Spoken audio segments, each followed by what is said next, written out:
Hi, Grace. We are so excited to be heading into week 3 with y'all as we shift our focus on the economic community, which is the next section of the social principles.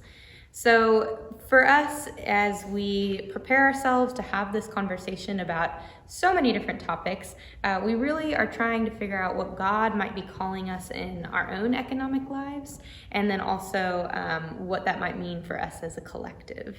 So economics and conversations about money and wealth are one of the most prevalent topics in all of Scripture. And so it really calls into question what we personally and then as a church are really called to in how we deal with our day-to-day economic choices. And so while there are many things to choose from in the Bible, Carly and I have decided to highlight a couple different examples that might ground us biblically and for our conversation next week about the economic community. So the first example to lift up is from Leviticus 25, which I don't know about you, but I don't often dive into Leviticus super thoroughly. It's one of the first few books of the Old Testament, and it's can be a little dry at times. But in Leviticus chapter 25, we see a really beautiful example of this concept called Jubilee. And so if you haven't heard of Jubilee before, it is very grounding for the Israelite community. So as they're figuring out more of who they are as people of the God of Israel, they are really called to this year of Jubilee and redistributing wealth and a time of renewal. So I invite you to hear these words from Leviticus 25. This is from the Message version. Sound the ram's horn all over the land. Sanctify the 50th year. Make it a holy year. Proclaim freedom all over the land to everyone who lives in it. A jubilee for you. Each person will go back to his family's property and reunite with his extended family. The 50th year is your jubilee year. Don't sow, don't reap what volunteers itself in the fields. Don't harvest the untended vines, because it's the Jubilee and a holy year for you. You're permitted to eat from whatever volunteers itself in the fields. In this year of Jubilee, everyone returns home to his family property. If you sell or buy property from one of your countrymen, don't cheat him. And so we see in this explanation of what Jubilee is all about a few different things. One, we see a time of Sabbath and renewal for the land and for the people. This is meant to be a year of rest, rooted in our creation when God rested on the 7th day. And it also really talks about the redistribution of property, of wealth in many ways, that all might have enough. In the Israelite community, there were folks who were slaves, indentured servants, and so this was the year where folks returned to their families.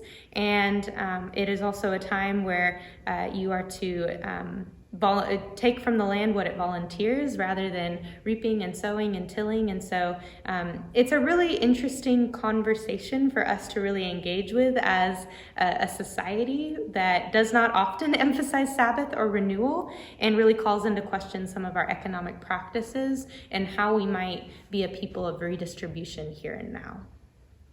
And the other scripture we wanted to lift up comes from Matthew 6, 19 through 21, and then a little bit from verse 24. But this section in most versions is called the treasure in heaven, or some variation of that. And this is also from the Message. Don't hoard treasure down here where it gets eaten by moths and corroded by rust, or worse, stolen by burglars. Stockpile treasure in heaven, where it is safe from moth and rust and burglars. It's obvious, isn't it? The place where your treasure is the place that you will most want to be and end up being. And in this little bit of scripture right here, it's basically saying that things down here, worldly things, don't really have any meaning in heaven. And it's something that we should value our treasure in heaven over our treasures on earth. In verse 24, it talks about how you can't serve two masters. You can't serve God and money, specifically, is what this verse talks about. And if you serve God, it'll make you turn your back to money. And if you serve money, it'll make you turn your back to God. And so I think this little piece of scripture is just really important in reminding us that that our faith is more valuable than our treasure here on earth.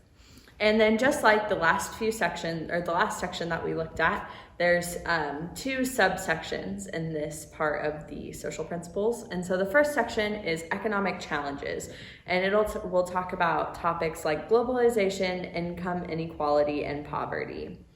And then the second section is economic justice, and we'll talk about topics like corporate responsibility and Sabbath and renewal time.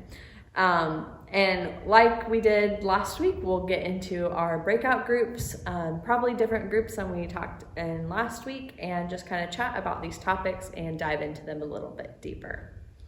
So we hope these examples in scripture kind of provoke your thoughts and might get you prepared for what the conversation has in store next Wednesday. But before we go, we have 2 questions to guide you as you prepare for this next week's conversation. Over the next few days, we invite you to think about how often economics show up in your day-to-day. This could be really obvious examples or some more subtle examples as well. The next question we have is, over the next few days, we invite you to think about how your faith might be at play in your economic choices. I think more often than not, sometimes these spaces of economics and faith can feel distinct, and so we invite you to start considering how they might merge and how we might be being led by God in our economic choices. We look forward to this conversation and see y'all next week.